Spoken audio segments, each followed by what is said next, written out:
Today on the Roundup podcast with Capital Ranch, we are joined by Human Swart, a South African-born wildlife professional who immigrated to the U.S. from Zambia in 2019 and now calls Mason, Texas home.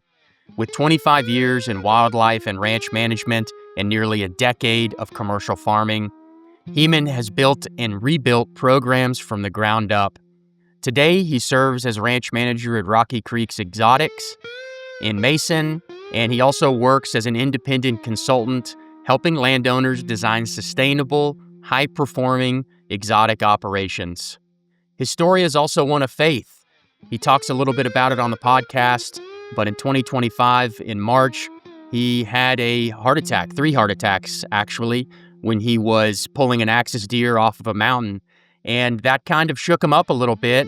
And as he said, he felt the pulling of the handbrake on his life to kind of clarify his role in what he wants to do in his life. And so he shifted his focus a little bit and is doing some really fun stuff and exciting things with an organization called Mighty Men. And outside of work, he lives in Mason with his wife and their 3 beautiful children. He's now a proud U.S. citizen, and he's just a good man, and we're happy to have him on the show. I'm excited to hear you guys listen to his testimony. And another exciting and surprising guest is Cody Maxwell today, the owner and founder of Capital Ranch, and he sits with us as we talk about exotics, ranching, life, and this is just a fun conversation. Grateful to have you guys here. We thank Human and we thank Cody for coming on to the show, and we'll see you there. When did you end up moving down here? When was that? That was in May, I don't know exact date, Yeah. But of 2019. May of 2019. 2019, yes. When Does it feel like it was that long, or does it feel shorter? Man, it feels like a day. I just feel like it, I feel like it's like yesterday, It really feels like it. To be honest, it feels like we just got here. But if I look back on my journey and my family's journey that we've been here, it's been quite a journey. What was the catalyst that brought you guys across the world? I will say, well, it was a leap of faith. I will say it was absolutely a leap of faith that, first of all, we were happy where we were at. We were farming in Zambia at the time, but how farming goes, it's roller coaster, up and down, up and down. And while we're talking about it, I need to put my phone off. So it was just a roller coaster up and down with the farming, and the opportunity presents itself through friends of ours. They actually moved to Connecticut, and then they live in Utah today. But there's a program that's called the DV Lottery Program. So the DV Lottery Program is a diversity lottery program that's been in the United States for many years, even before you could send an email, I believe, that you write a little letter and you post it in, and so that, because America's built on immigration, right? So that's why just to diverse the population with other people or whatever the case might be, in my mind. So they applied for, you can apply for this online, and so they applied, and there's less than 1% chance that you can get basically all the way, because they can draw your confirmation number because you have a number. They can draw that confirmation number, but it's not to say that you're going to make it all the way. And there's a whole process that you have to go through. Obviously Homeland Security, background checks, and all these. Make sure that you're not a criminal, basically. Mm-hmm. And and some will slip through the crack, but anyways, and then they also look at a package. I will say for me, it felt like they looked at a family, it's like we had almost like the perfect package, it's family, or, it's a family that wants to move over here, and 3 kids, and the background was clean, everything. Okay, long story short, so we applied also. They encouraged us to apply. My wife was like, nah, whatever. And I was like, no, at that stage, I was like, yes, let's apply. And so we applied with her name and with my name. And it takes about a year or so. I think it's in March when they start pulling the numbers, like the lucky, it's almost like it's a lottery, so it's like a lucky draw. And these friends of ours, they've moved in that process. They've already moved to Connecticut. they had to go to Connecticut. At first I was like, why Connecticut? I don't know anything about it, but they were like, well, that's where his work was, we got work and he was stationed there. And long story short, she called us. I was like, hey, did you all check the numbers? And I was like, no. And it was a Sunday evening. And I told my wife, hey, maybe just go check out the numbers. I'm just watching movie and the kids running around. It's one of those, it's like, it's almost like it's not going to happen. Yeah. And she looked my name up first and with my confirmation number. And she's like, oh, well, yeah. Just like, unfortunately, it didn't happen, sorry.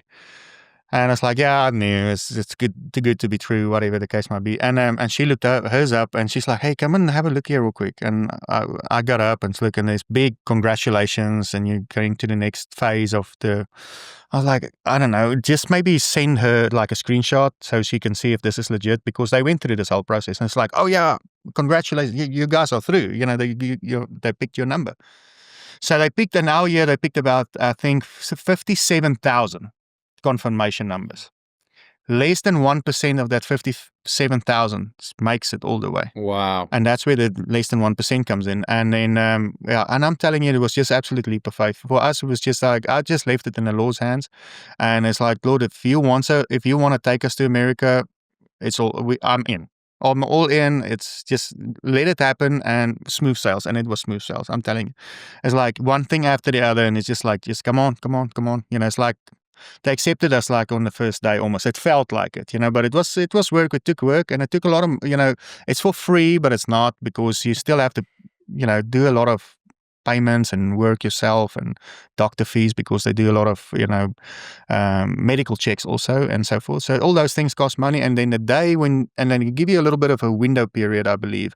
Don't know how long that is, that you have to be in the country to activate your green card. And then that's a process, and then in that process you need to pack up and all right, it's time to go, and then that's the hardest part, to leave everything behind, say goodbye to your families, and it's like, okay, we're gonna go start a whole new life and halfway across the world, Wow. And so I could say back to the leap of faith, just believe in God's plan, and we've never looked back. Today we are very blessed to be American citizens, and we just became citizens last year. So you have to be 5 years active and a resident, if I put it that way, to become a citizen, So, and then when you apply, they make sure that you pay your taxes and make sure that you don't get in trouble with law enforcement and so forth. And then you're good to go. And then how you go, do the pledge and everything, which is pretty cool.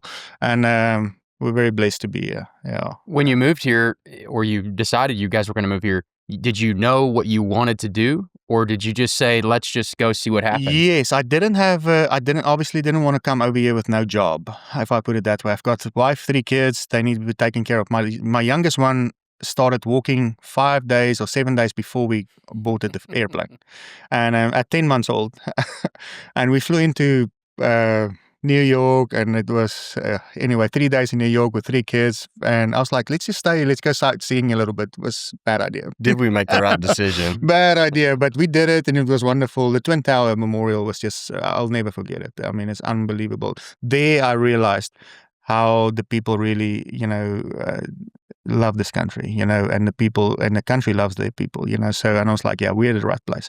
The Twin Tower Memorial, So it was amazing. But long story short is that I didn't want to come over here without a job. So I found a job in Nebraska. Because I was farming at the time, I was in the game industry, or we call it game industry. Yes, obviously exotics, because they're not originally from here. But I was in the game industry basically my whole life. And then when I met my wife's father, my then father-in-law, he's a farmer, and he dragged me into the farming. And that's how we landed in Zambia. We got land there. I didn't inherit a ranch or anything. We got land given. Well, it's a 99-year lease given by the government over there. And then you can develop the land, farm it, and then obviously employ the local people there and give them, some job security and help them, So that's how we got land, and that's how I got more into the farming and left the hunting industry and the breeding, all those things behind. I was farming for 8 years.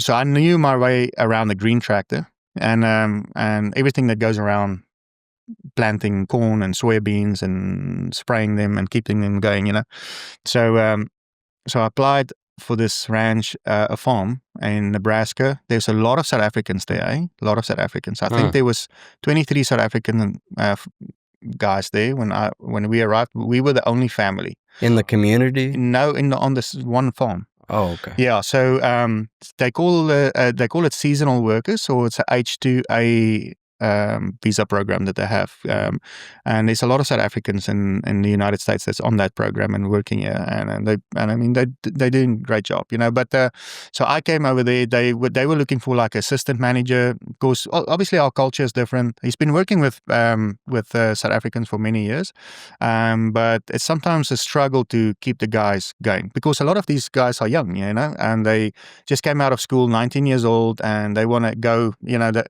they just got out of mom's wing, and now they're going to go in the big boy world, if I can put it that way. And then things sometimes, I won't say they struggle, but the farmers struggle to keep them. What was that? I don't know. Chair? The farmers was just struggling to keep this crowd together, because they're extremely hardworking. They'll put in all the hours because they want the money, and the money was okay. I will put it that way. It wasn't great, but I worked for the same money, and long story short, we lasted about 5 months there. I'm like, all right. Well, I've been, it's like, I can't see myself here for forever. The people is great, and there's a few hiccups here and there, but it's fine. It's new environment for us. So I'm just focusing on what we need to do in the season of life, and my wife, she got on me one day and it's like, look, man, we need to. This is not gonna. I mean, I worked. I think the week I worked the most hours was 117 hours for the week. And you were farming. This is tractor work. Tractor work. Yeah, tractor work. I was mostly over the center pivot irrigation fields.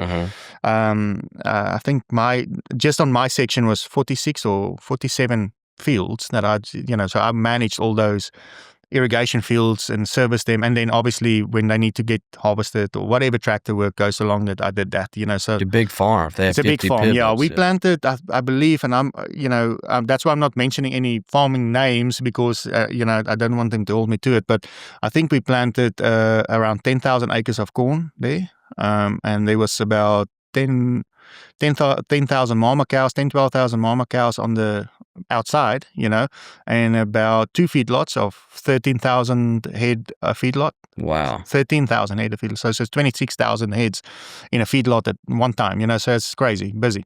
What was the closest city? Scottsbluff. Okay. Yeah. Did you have a winter? Did you have a winter there?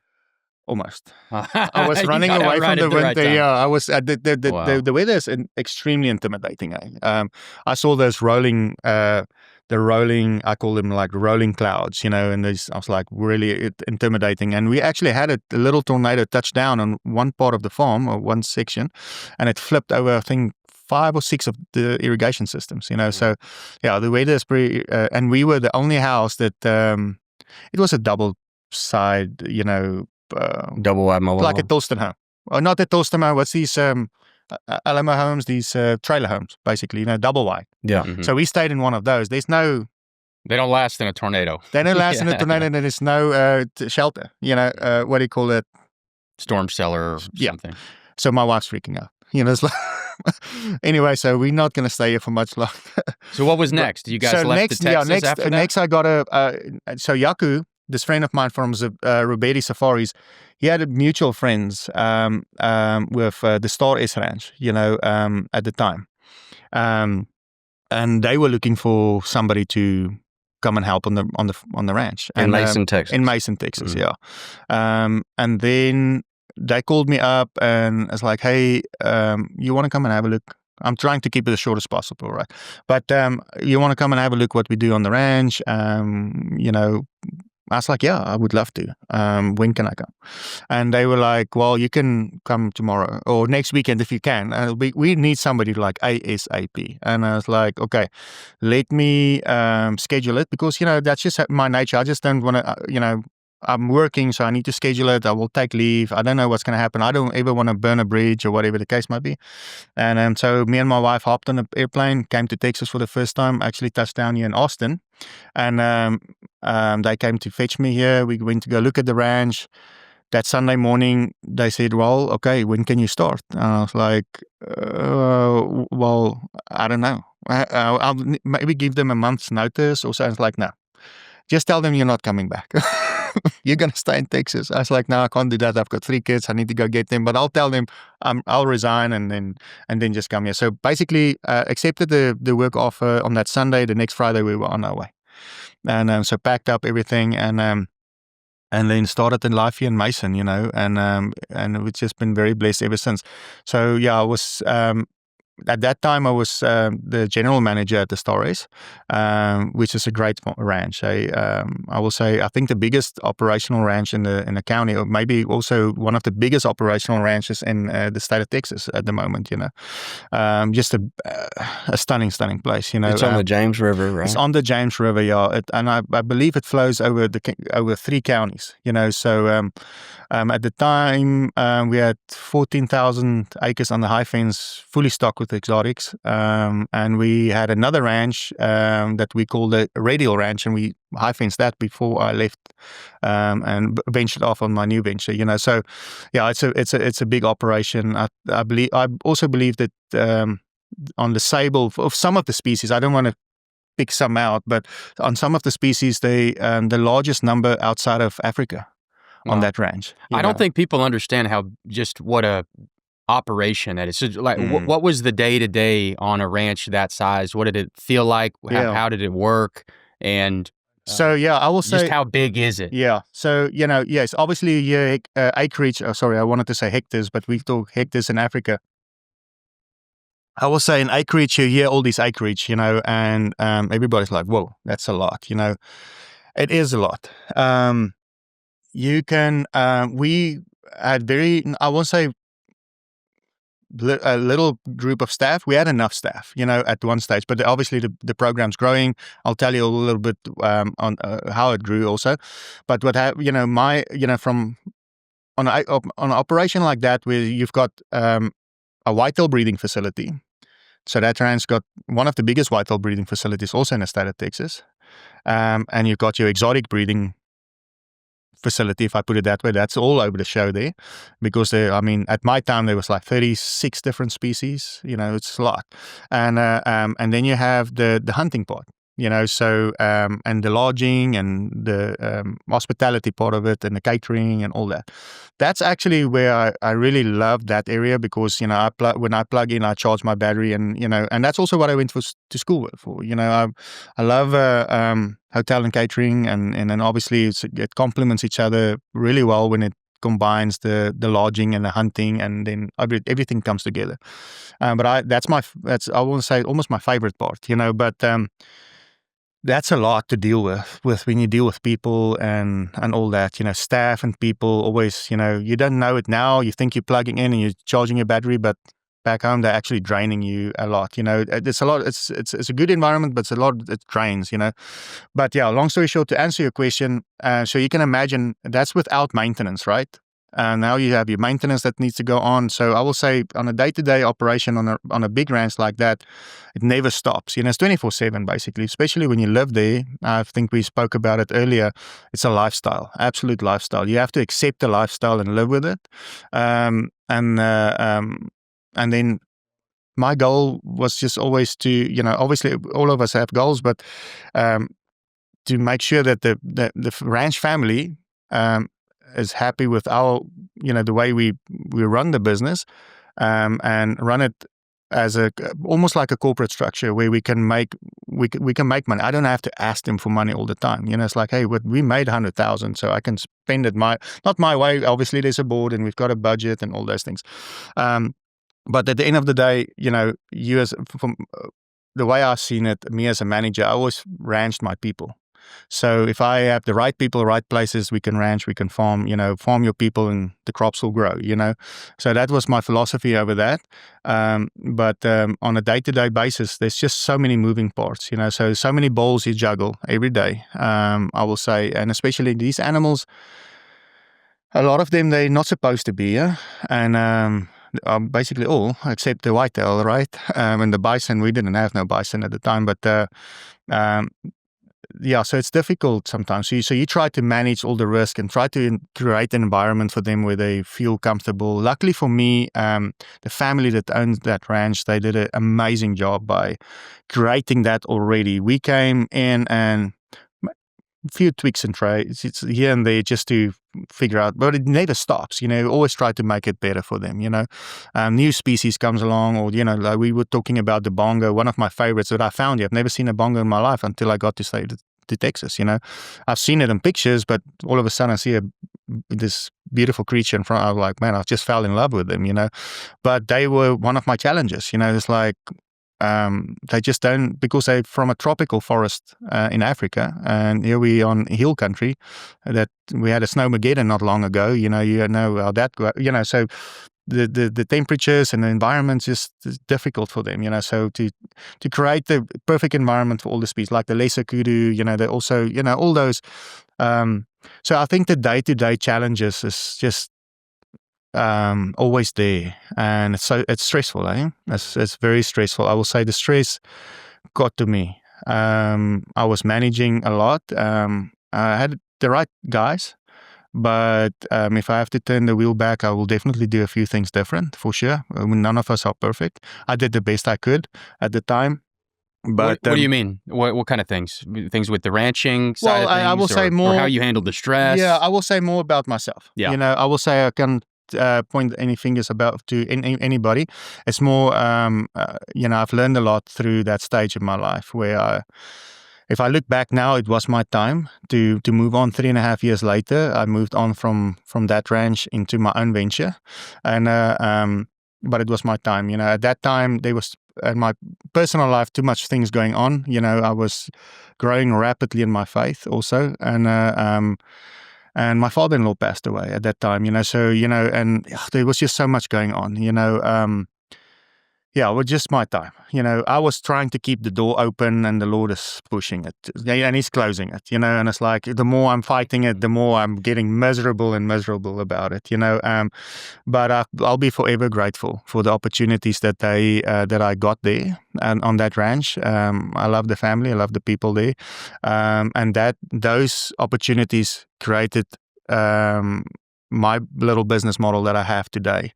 And also it gave me the opportunity to build relationships that with clients and people that basically my little business is striving with today, or it's driving that, if I put it that way, by doing the consulting work and helping other ranchers succeed. And and then after that, I just I took a little bit of a breather, and a very dear friend of mine, we had a discussion, and he's like, hey, just come to my ranch and then start, and I need some help. And it's like, okay. And I went there one Monday, and one Monday became 2 Mondays, and a Wednesday, and a Thursday, and a Friday, and all of a sudden I'm there the whole week. It's like, just whatever, man, whatever you want to do. By the way, I'll just put you on the payroll. And so that's how my venture started. And then I'll get to my life-changing event now. But and then I've always been helping guys just on wherever I can, and that's just my heart, that's just, I just want to help people. Am I perfect? No. I mean, I can give recommendations. None of it's, that's my experience. We can apply it. It's going to work. Sometimes it just doesn't work that way. It's like, and I can just say sorry, but we pick the baton up and we go forward again, and we try, but and then ever since I've been just helping other ranchers succeed, try to help them in their business models, and then help them pick the right animals also, because these animals that we have is very limited in genetics, so we only have the animals that we have here, and we have to ranch them very carefully, if I put it that way, So this is what you just described, the story of from South Africa to Mason. Yeah. It's a lot that's going on, but that wasn't that long ago. 2019 to now is, 6 years, man. So that must have been a whirlwind. What was it like to get into of course, from South Africa to Nebraska, but more from South Africa to Texas? What surprised you about moving from there to here? This is a major culture change, I'm sure. It's a culture shock, actually. I will say the Texans is the closest to what I can call my culture, where I grew up in. Very conservative, and not everywhere, but the majority. We love open fire cooking. They love barbecue. We love eating meat. They do the same. The guys over there, they love drinking beer. They love drinking beer, so they love animals, and we don't rodeo, but we've got other animals that we mess around with that you can call a rodeo, but I will say the biggest thing for me was, I'm a foodie, so the biggest thing for me will be the food was the biggest challenge for me, to get used to all the food. Your taste buds not the same. We didn't grow up with corn syrup. We didn't, our portions were half the portions that you'll get here, so all those things were different. I can remember, and I tell this story to everybody, when we came into New York to activate our green cards, we stayed 2 or 3 days in New York, like I told you, with the kids, and downtown and memorial site and everything. By day 3, I got food poisoning because I was just, my system is just not used to all the food. Yes, we have, and believe it or not, KFC is South Africa's biggest fast food restaurant. KFC is like, that's our contribution to the to the world. So I guess fried food, Fried so chicken. that's the only fried food that I actually ever had, or really exposed to real fried food. I mean, we call it fish and chips. I don't know if you've ever been to England. It's a big thing, fish and chips or fish and fries.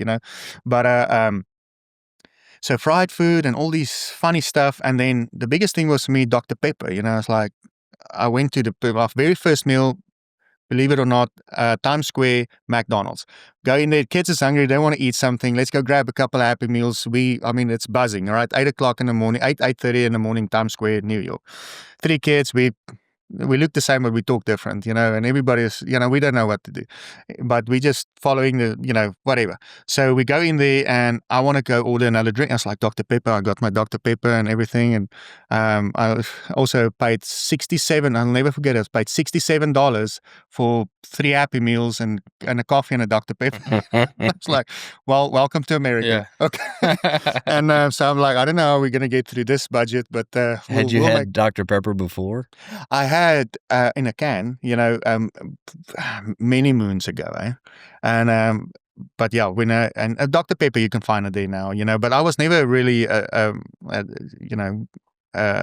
fizzy drink or pop, I never really drink that, but Dr. Pepper was the thing. So I got the Dr. and man, it tasted completely different. I mean, this is like, I got instantly addicted to it, like boom, right there. That sounds I was like, right. When that stuff touched my lips, I was like, this is mine. So I went back and I got a big one, and I went back to the counter. It's like, so I want to pay for another one, and it's like, hey, I want to pay for another drink. She's like, no, you can just go to the fountain and get another one. I was like, without paying? And she's like, yes. I was like, this is heaven, man. Yeah, I like it here. Yeah. I love it. Yeah. I was just gobbling up this Dr. Pepper. Enabling your new addiction. Yeah. And little did she know, and I couldn't get off that Dr. Pepper for the longest time. I gained so much weight also. Anyway, but all that sugar and the fried food and all the funny stuff. And my system just got messed up and I was just shoving it in my face, And, but yeah, so the biggest challenge, I will say, for me and my wife was the food. I will say for me, the food the most, but also for her, our taste buds took a long time to get used to. Now I'm like, I went to Africa now, for the Mighty Men's Conference in the Western Cape.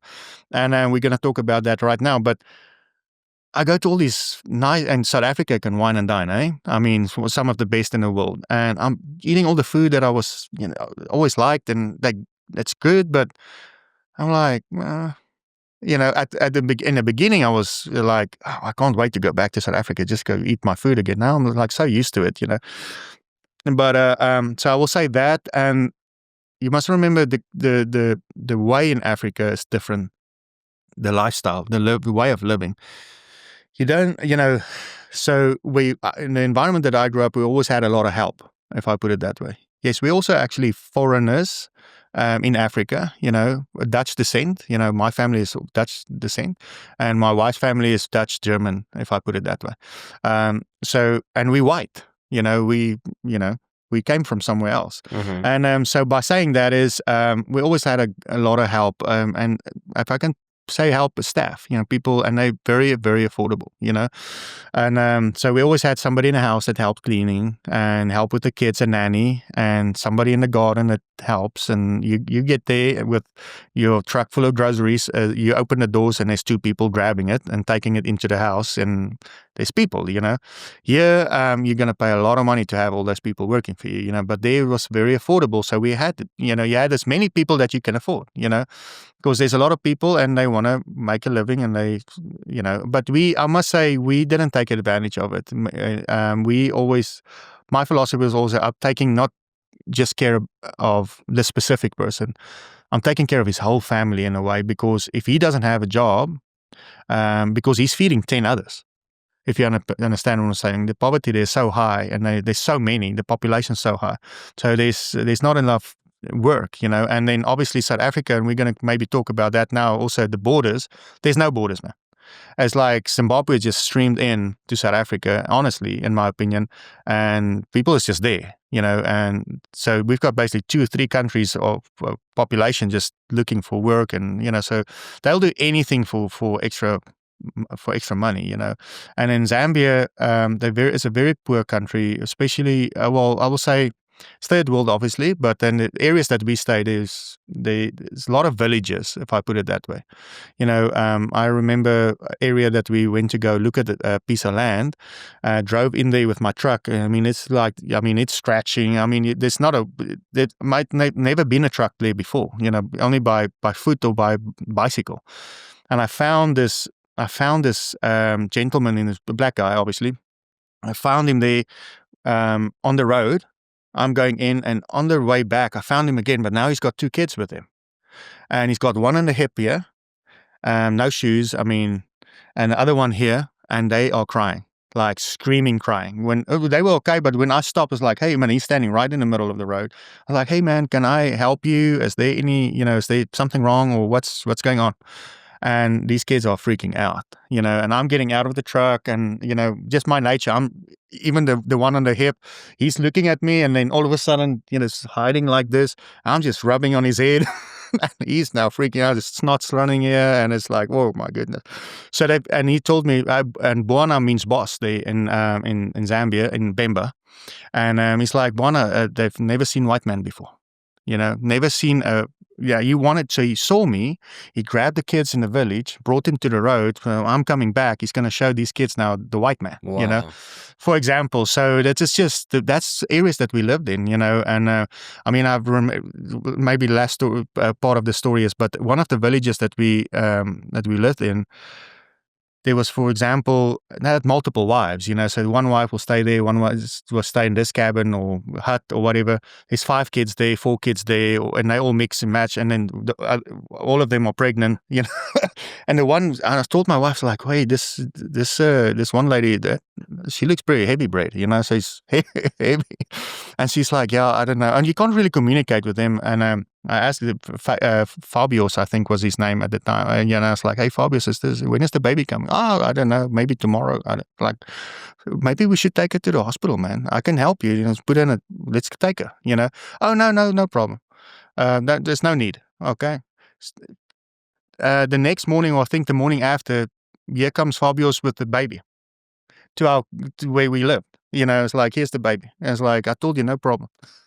So, that's just how they lived. It's like, I'll appreciate if you take us now. Baby is born, so maybe she needs to get some shots or whatever the case might be. And so that's just some of the areas that we lived in Zambia, and it's just crazy. But, yeah. I think a lot of people would always say, well, what could the culture here in the U.S., how could we take some culture and what can they learn from us? But yeah. I'm curious, you've lived there almost your whole life. What can we take from the South African culture and that we should do better here in the States. Yeah, I think and maybe that's, yes. with ranching, or you kind of take it wherever you want to take it. I wandered off a little bit now from your question that you actually had, but if I can say one thing is be grateful, because people don't know what they have here. They don't. They that's the best country in the world. No mistake. But people live in this bubble. They don't know what's going on in the rest of the world. Sometimes it feels like that. For us as foreigners that come, it's lived a half of my life in another country. You must remember, South Africa was a first world country, eh? I mean, up to, I think, late 60s, early 70s, the rand, the currency, was equal to the British pound. It was stronger than the US dollar. And I saw that in my generation, how the country deteriorated, unfortunately, due to politics, and all kinds of, stupidity and wrong moves and corruption and all those things have deteriorated into a third world country. And where the rand is today 17 to 18 to 1, it's almost the same as the Mexican pesos, So it just shows you, be careful, take care of what you have, because you can lose it in a blink of an eye. You don't think it's going to make a heck of a change tomorrow if I don't make the right decisions today. I'm talking about maybe voting, we have not voted, but the time is going to come, but those little small changes that you don't think makes a difference, it makes a difference. Because if we not standing together, we might lose this country, and that's what I'm worried about, especially through this last two elections that we went through. And, very first one, I'm just honest with you guys, I was like, man, this is bad. This is, I don't know.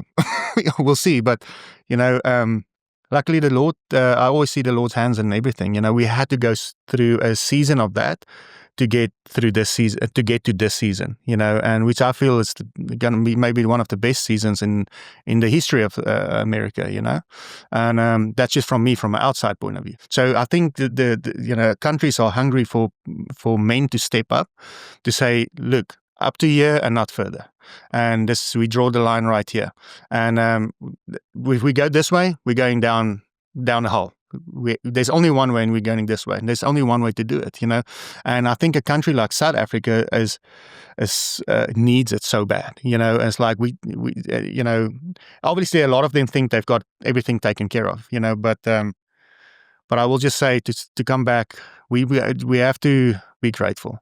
Be grateful for what we have here, because we can lose it in a blink of an eye without us thinking. It's not about us. It's about our generation behind us. Your kids, my kids, our grandkids. They're going to pay the price. And I'm like, boys, we should be careful, because we can easily do that. By what we want and need, we're throwing our next generation under the bus, and they're going to pay the price. We're going to be old men, grey men, might be dead by the time. And what did we leave for them? Now they're seeking different ventures, because if South Africa was perfect, and a lot of people, my family still lives there, and they live there, and they do the best they can, and some people will live there forever. We are migrators. I need to, that's just my nature. But the Lord have sent me over here for a reason. The other thing is also, if that country gave me what this country can provide for me and my family, my kids, and their future, I would have been there. Why would I come here?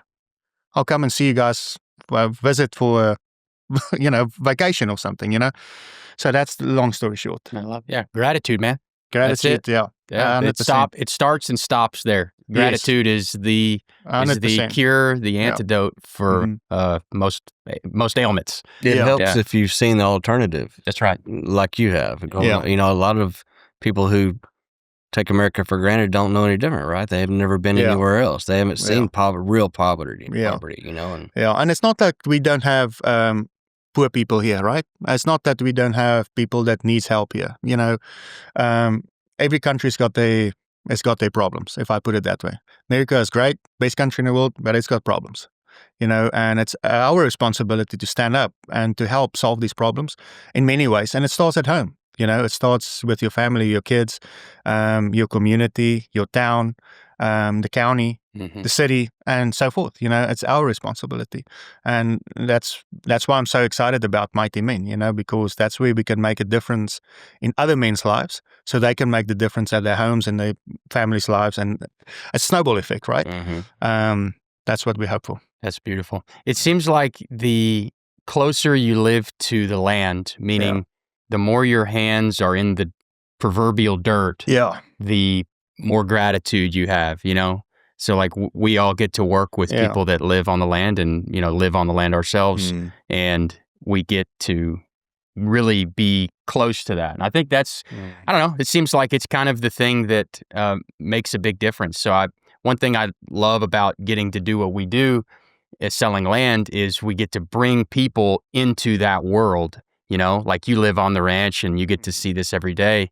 And when people come out to the ranch to experience it, I'm sure, and maybe they live in the city, there's a transformation that happens, even if it's just for a day or a moment. It's like this reminder of being back to what we need to be, the persistence of for sure, 100%. Nature. That's why we call it God's country.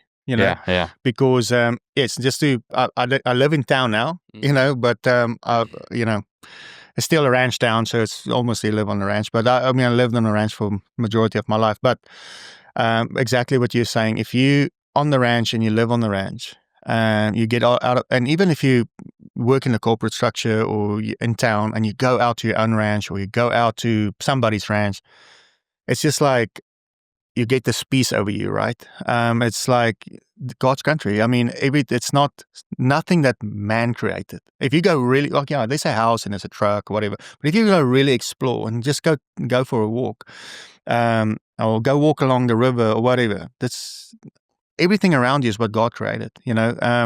Nothing is about us. It's all about Him when you go into the country. And I think that's why it's so exciting for people to go out and venture into real estate, and into ranching and so forth. And then obviously, while I have a beautiful ranch, I want to see some more animals, and Texas brings that. Texas is one of the only states that we can have these exotic animals on the ranches because they can survive here.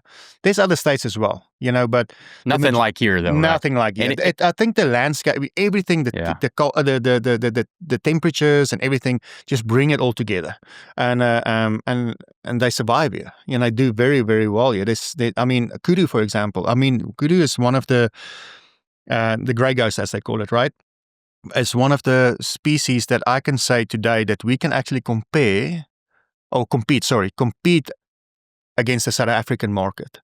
If we have to compete genetics, because South Africa's got some good buffalo, good sable, and they've got very good kudu, but we have also, so we can compete against each other with certain species already, But if it weren't for Texas ranchers, a lot of these species would have been extinct already. Mm-hmm. And it didn't used to be like that. But when you started selling land, Cody, it was cattle, right? Yeah. It was all and you have that production agriculture. You have that arc yourself. You did cattle, and then you got out of the cattle business. So I'm curious, you got out around the time that he got here, so 2020, right? Yeah, probably. So what was that? What have you seen that experience be like? And I'm curious also if you've seen people get out of the cattle business and into the exotic world. Yeah, a lot of people are taking advantage of the opportunity to get into exotics. Exotics are classified by the IRS and by the state codes as hoof stock, right? Livestock. And so 100%, yeah. And so, I got tired of pulling calves and feeding cows in the wintertime, and we sold a lot of 5-6 weight calves for $400 or $500 and weren't making any money. We were doing all the work. It was a lifestyle we loved to do, and that's the reason why we did it. But when and I wasn't going to stop doing it. It brought me, I got to work in God's creation. I went to school at Texas A&M, animal science, beef cattle. I just wanted to be a rancher. That's all I wanted to be because of the lifestyle, really, not the money. But it gave me, and it gives a lot of other people who are taking advantage of it, an alternative to the cow business. Nothing wrong with the cow business. I buy feeder calves and every couple of years, even though I'm in the exotic business now, but it's a change of pace. I got tired of it, doing it. I raised up in the cow business, and like I said, I still love it, but I kind of got burned out on it. What you do something like that so long, and so the money wasn't there at the time. The cow market's on fire right now, and all my buddies are doing well in it, and they're glad they're in it. But it gave my family and me an opportunity to do something different. So we high fenced our place.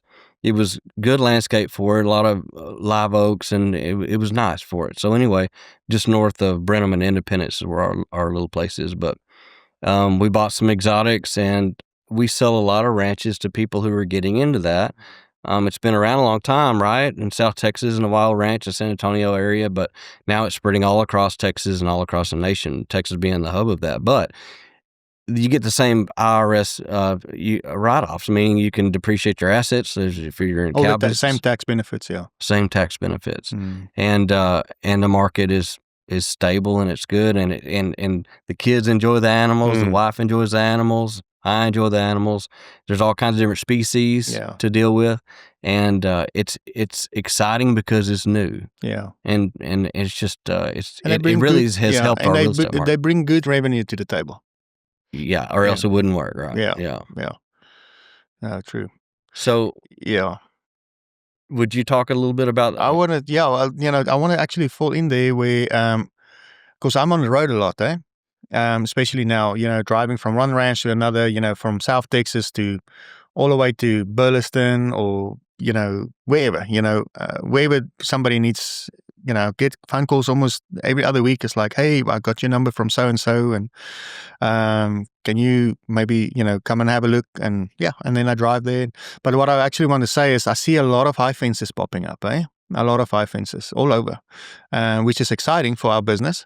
And for your business also, I think a lot of people want to get out, especially after COVID. I see so we saw also a big change and a big hop in moving into the ranch real estate, and then also the exotic business. So to come back to a question that you had earlier, what I've seen also from the whitetail business industry, which I love the whitetail business. I have found them here, I've saw them here, I've never knew anything about them, and the ranch that I worked on and managed in Mason gave me the opportunity to really schooled me into these whitetail, and was almost like a feedlot for me, but I really found them very interesting, and I like to create something and see the end result, so, and they move fast. It's almost like a crop that you plant, like corn. I put it in the ground, and some months later the plant is this high, and now it grow, and now you go harvest it, and that's how I felt with the whitetail. But to come back, yes, I see a lot of, in my industry,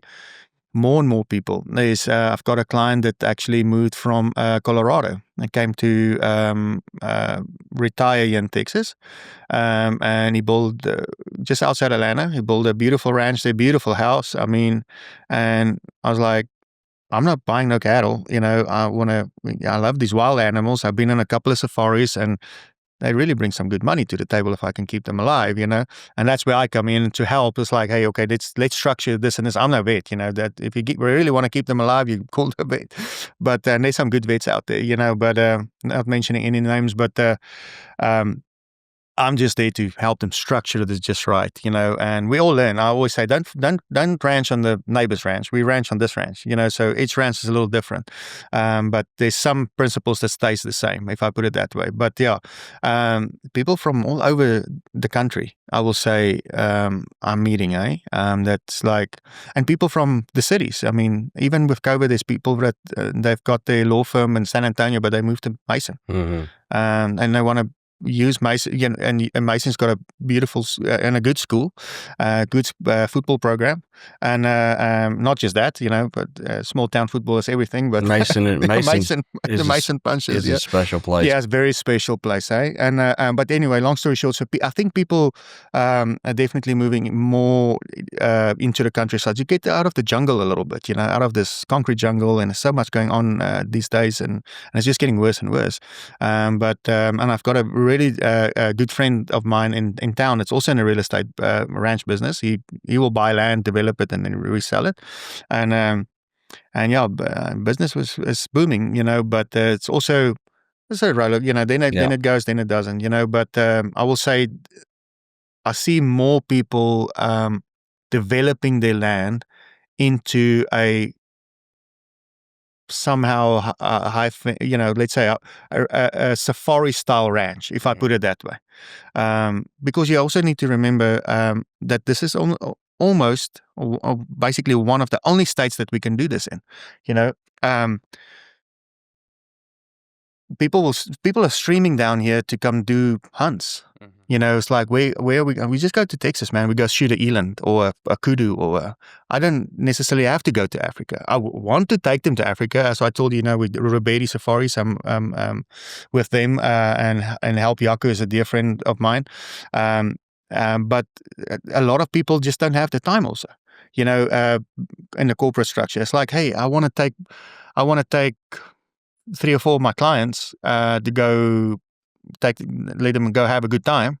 I'll just take them to Texas and spend $100,000 there for the weekend and let them shoot whatever they want to shoot or whatever they desire or whatever leads into the budget. And then Monday we're back at work, and then but they're still the diehard guys. They're going to go to Africa. I mean, I'm going to go shoot my buffalo, elephant, the big 5, whatever. Those guys are always going to go, But I think the Texas market is also opening up more and more venture for the hunting industry. I think our hunting industry haven't even started, to be very honest with you. It's coming, because we are all breeding and these animals are multiplying. So the price, your good genetic stock is going to stay high, always, in my opinion. Because we want to breed good genetic stock to get bigger and better animals and get them quicker on the bullet, isn't it?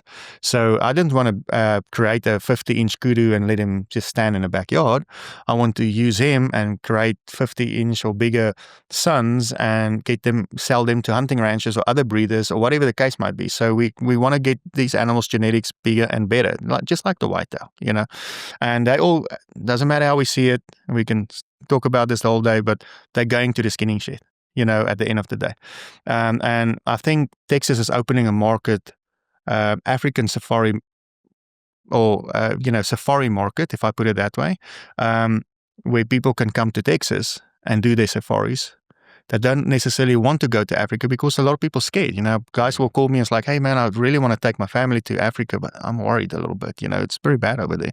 And we all seen what happened in the White House. People came and exposed a lot, there with Mr. Trump. And people are like, whoa, this is very bad over there. I don't think I'm going to take my family there, but I'll fly from Nebraska to Texas and bring my family and we'll spend $30,000 and we have a good time Monday and back and everybody's safe, But I think in that regards, I think us in the breeding area, in the breeding sector, if I put it that way,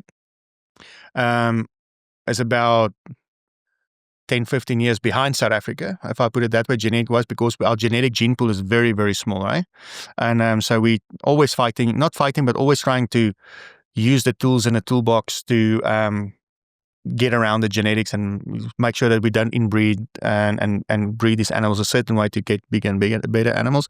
But I think in the long run, I see a bright future for landowners in Texas with ranches, obviously, in the hunting industry. But not just hunting, but also there's a lot of people that don't want to hunt. They just want to look at animals. Well, I was going to say, you've got the hunting, which is kind of where the sale of the animal is the hunt, right? That's where the money comes from. That's the end use of it. Yeah. But also there's another aspect. There's conservation. I know people who raise bongos and they sell them live and they're just producing animals to sell more animals. So it's almost like a breeding operation, like I don't know, any kind of specialty. Yes, no, 100%. Yeah, and it's like commercial stock, it's not like, the beef cattle, they're going to the plate, but like you were saying, obviously we're talking, we're talking about a hunting industry that I'm in the thicket of it and see how it's growing rapidly, but definitely on the commercial side as well. And those commercial guys are also stud breeders, so a lot of them are focusing on the genetics and they want to use those and their knowledge and our knowledge and whoever can bring it to the table to protect the species and to make it better, but they don't necessarily want to hunt anything. But, but they're creating, by doing that I just said, they're creating good revenue and the ranch can pay for itself. A lot of ranchers was like, hey man, can you just help me so I can pay my feed bill? I was like, yeah, well, bring the papers so we can start making some, write the stuff. But anyways, then we'll take some off, sell some, we'll buy some others, whatever the case might be, But long story short for me is I think we'll be old and grey men and our kids are still going to enjoy this industry, eh? Really, I think so. The animals, for example, in the, let's take sable, for example. The animals that we are creating now, we're gonna see a lot of them surface in the next 2 or 3 or 4 or 5 years. But their names, all these big bulls got names, but their names is they're still gonna run around, and then we old men. So what I'm saying by that is, the industry is still so young. We just started. We just started, actually. The big bulls are now only surfacing. The first 60-inch, first 50-inch sable bull is now recorded. Mm-hmm. Those sons are coming through. 60-inch. There's 65-inch kudu bulls here. It's like the guys in Africa is almost falling off their chairs. So, but everybody's looking for those bulls because they want to breed. But we also need to keep in mind that a lot of breeding brings a lot of stock, so that's going to bring the commercial side of it, in my opinion. That's just my opinion. Mm-hmm. I think the commercial side of it is going to bring the prices down if you don't have the genetic background, or that you're breeding into the stud breeding, if I put it that way. Because your genetic stock is going to carry a lot more value, if I put it that way. Because of the quantity, there's so many is going to surface, Well, I was going to say the same thing. So going along with what you're saying, whenever you're starting a new industry, it's about numbers at first, right? Look at white-tailed deer in parts of Texas that didn't have white-tailed deer. It's about numbers. And then eventually it comes into getting the largest antlers that you can, right? Or the breeding, the quality of the animal. Yeah, I see that a lot in our industry. So, for example, now let's go to the sable again. There's not, everybody's looking for the 45 plus in sable bull. They're not there. You can't find them. They don't exist. Everybody's looking for a 60-inch kudu bull. It's like, look, do you know what a 60-inch kudu bull is? 60 inches is a big bull, but it became a thing, there's beautiful 55, 56, 58-inch kudu bulls that's around that I'll breed with all day long, but anyway, that's the number, 60 and 50. It's like a 30-inch speckled trout or a 200 class. Exactly. So, so I will just say, by saying all that, the breeding, there's two sides of the business here. It's either you're going for the stud breeding, and it's the same with cattle, right? Or your commercial breeding. So the guys with the commercial herds, they're going to accept the prices for the commercial animals, and the guys that's really invested in the genetic stock, they're gonna get the money for the investment at the end of the day. So I'll say there's definitely two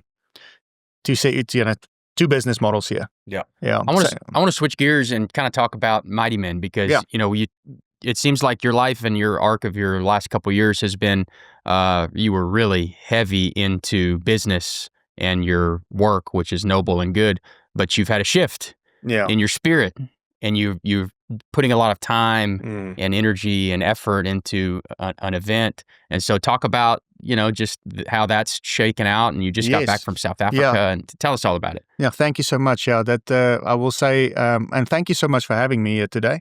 I'm really honored to be here, and I believe, I always just wake up in the morning, just especially like this on my way here, and especially talking about Mighty Men, just ask the Holy Spirit that He will just guard the words that comes out of my mouth when it comes to talking about Jesus.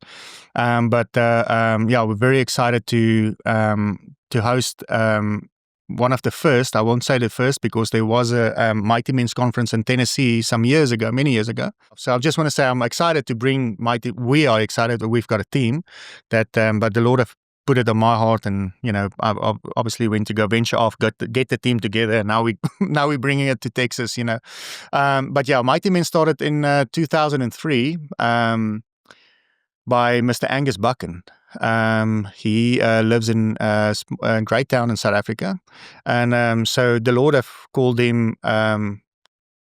Basically put it on his heart to bring men together, go get the boys together, and the very first meeting, he don't hold me to the numbers, those numbers change, but we had a few men, and like maybe 20 men, in his first conference that he had in his mind, small group of men, and 250 men pitched up, and it's like, okay, well, this is amazing, and that it just grew from there, from 250 to 2,000 to just multiply up to a number that they didn't know the number. They don't know.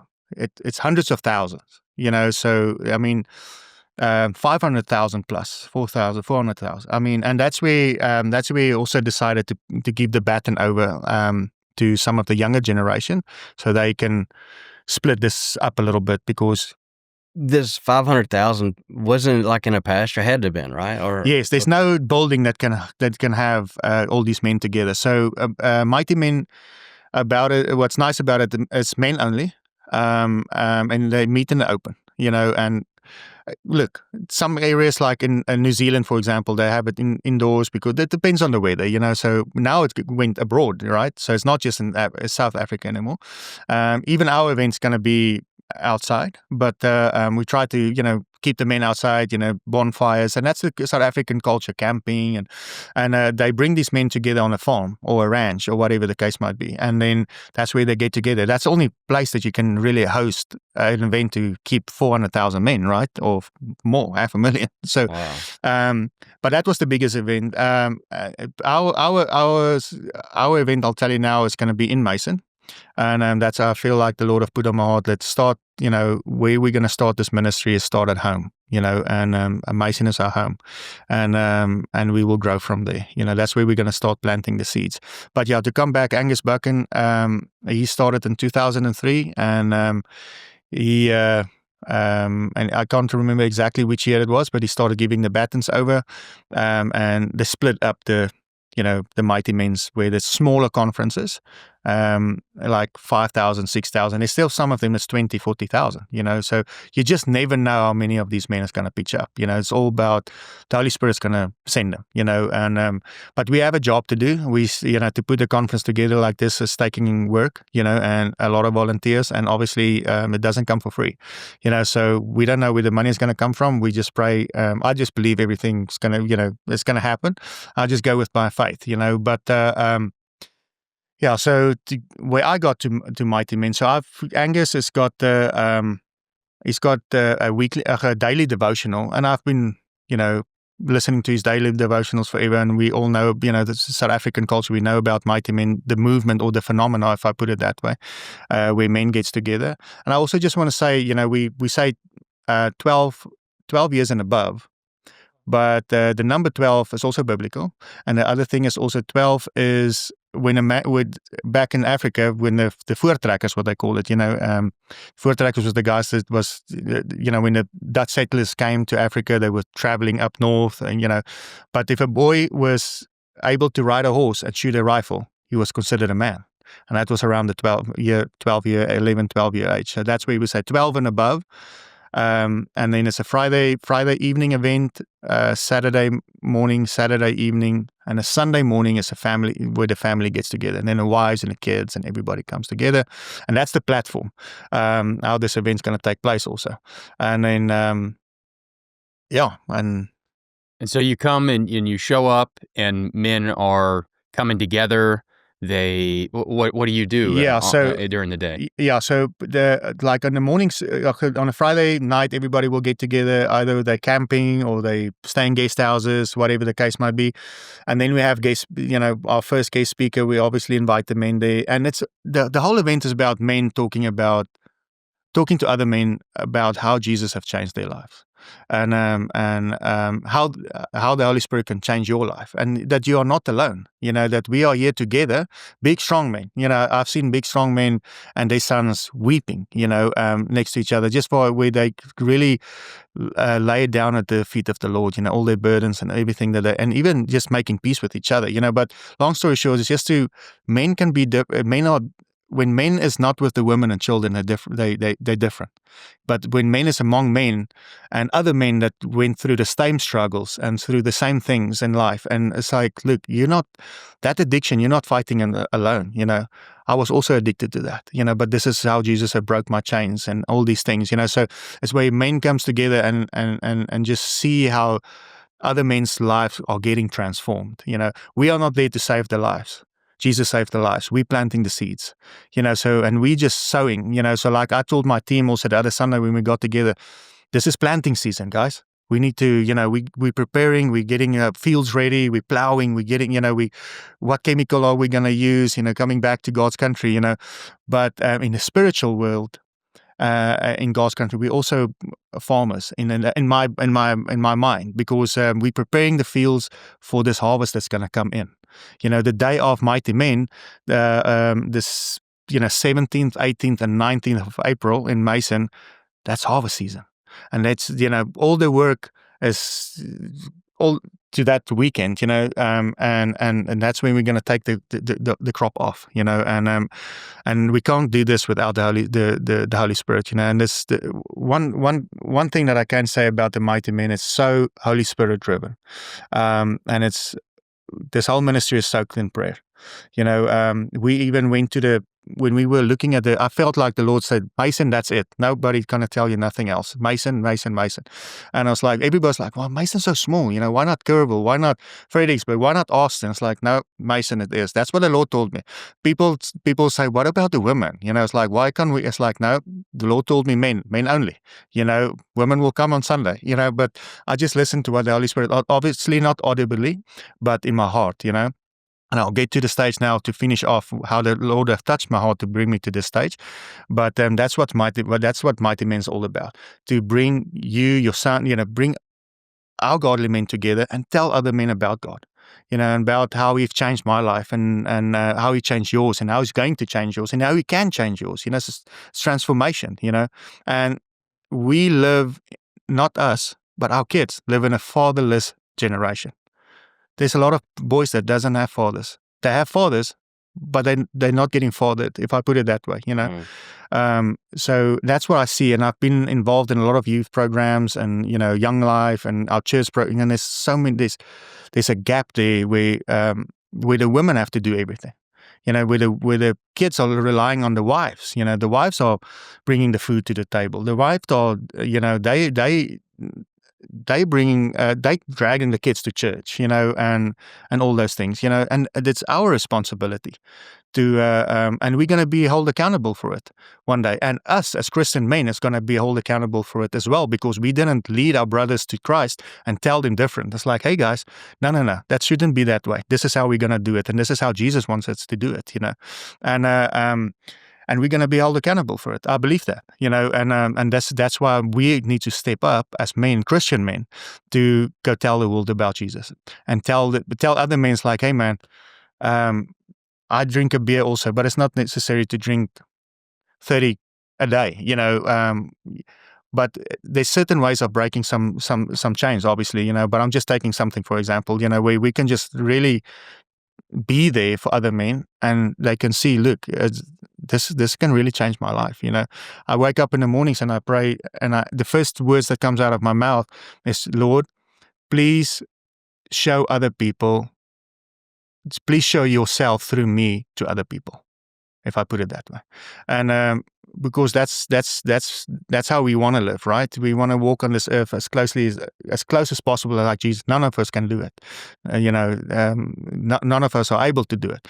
But even if there's just a glimpse where people can see Jesus through me or through you, will change other people's lives. Because that's all we can do. We spread the word to try to change other people's lives.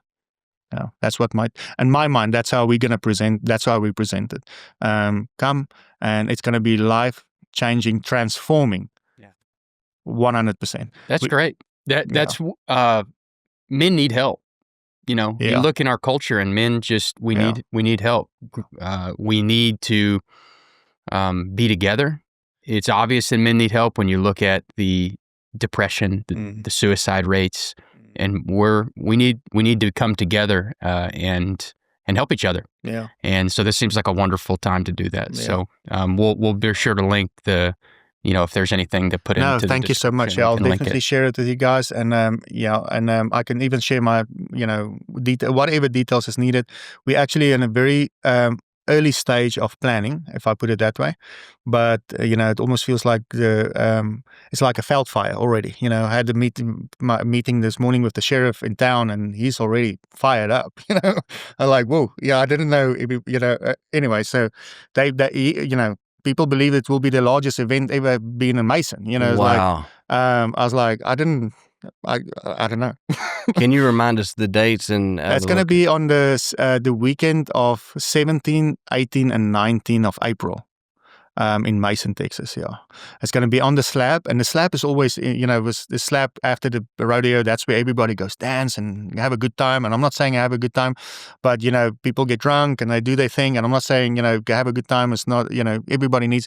But I mean, I just hope and pray that they get drunk there on the Holy Spirit. So and that's where we're going to have it. It's very small, very cozy, but we've got room for expansion. So I believe we can hosted around 2,000 men there, which will be great. But it's not about the numbers. It's if there's 10 people there, we'll preach if there's 10,000. If 10,000 is there, we'll preach for the 10,000. But or we tell them about you. But in that crowd can be another Billy Graham or another Angus Buchan. And that's what we need to focus on. We need to focus on that one lost soul. That lost sheep. Let's find that one. And make sure that Jesus, that it runs him or whoever runs to Jesus, where he can carry him on his shoulders and carrying him home, even that one, because and the Bible said he left the 99 to find the one, right? And that's what it's all about. It's not about the numbers. Even if we can just find that one lost lamb that's wandered off, that's all worth it. Amen. Yeah. So that's great. Well, I think we'll land the plane here. Anything else that you want to add or mention before? I think I'm good. We had a wonderful conversation with y'all. I mean, there's much more we can talk about. Life-changing events and all these, and more testimonies. But I think we covered everything. I love listening to you. Also, I think we've got a bright future in America and in Texas, and I think all of us have. Like we just said earlier, if we just need to take care of the people around us, take care of the land, take care of the animals, and just be grateful. Just be grateful that we woke up another day, and I think a lot of people is just taking life for granted. I'm guilty in it because I also almost died some months ago, But yeah, life is precious. Time is a precious commodity, if I put it that way. So I will say that's my if anybody can take something home from this podcast, it will be that. Don't take life for granted, and make every minute count. Yeah, that's it. That's good.